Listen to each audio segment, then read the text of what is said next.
Maduro সেনাদের কাবু করতে রহস্যময় অস্ত্র প্রয়োগ করেছিল ওয়াশিংটন। সংবাদ মাধ্যম নিউ ইয়র্ক পোস্টকে এমন তথ্য নিশ্চিত করে ভেনেজুয়েলার এক সেনা বলেছেন, একসময় তারা এমন কিছু ছুঁড়ল আমি ঠিকভাবে বর্ণনাই করতে পারি নাই। এটা যেন অত্যন্ত তীব্র কোনো শব্দ তরঙ্গের মতো। হঠাৎ মনে হলো মাথার ভেতর থেকে বিস্ফোরণ হচ্ছে, নাক দিয়ে রক্ত আসার পাশাপাশি সবাই রক্তমি করতে থাকে। মাটিতে লুটিয়ে পড়ি, কিন্তু নড়াচড়া করতে পারছিলাম না।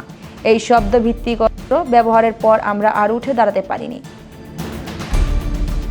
সংবাদ মাধ্যমে মার্কিন সামরিক বাহিনীর নিখুঁত অভিযানের সত্যতা তুলে অন্যদের ধরে তিনি বলেন, মার্কিন বাহিনী একজন সেনাও না হারিয়ে শত শত যোদ্ধাকে নির্মূল করে দেয়, যারা মনে করে তারা যুক্তরাষ্ট্রের সঙ্গে লড়াই করতে পারবে। তাদের জন্য আমি একটি সতর্ক বার্তা পাঠাচ্ছি, তারা কল্পনাও করতে পারবে না যুক্তরাষ্ট্র কি করতে সক্ষম। সাক্ষাৎকারে তিনি বলেন, আমরা পাহারায় ছিলাম, হঠাৎ করে কোনো ব্যাখ্যা ছাড়াই আমাদের সব রাডার ব্যবস্থা বন্ধ হয়ে যায়। এরপর দেখি অসংখ্য ড্রোন আমাদের অবস্থানের ওপর দিয়ে উঠছে।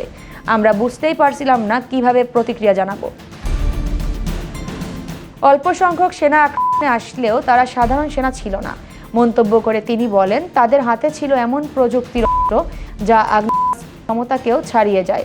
আমরা সংখ্যায় শত শত ছিলাম, কিন্তু আমাদের কোনো সুযোগই ছিল না। তারা এত নিখুঁত ও দ্রুত গতিতে গুলি চালাচ্ছিল যে মনে হচ্ছিল প্রতিটি সেনা প্রতি মিনিটে 300 রাউন্ড ছুটছে।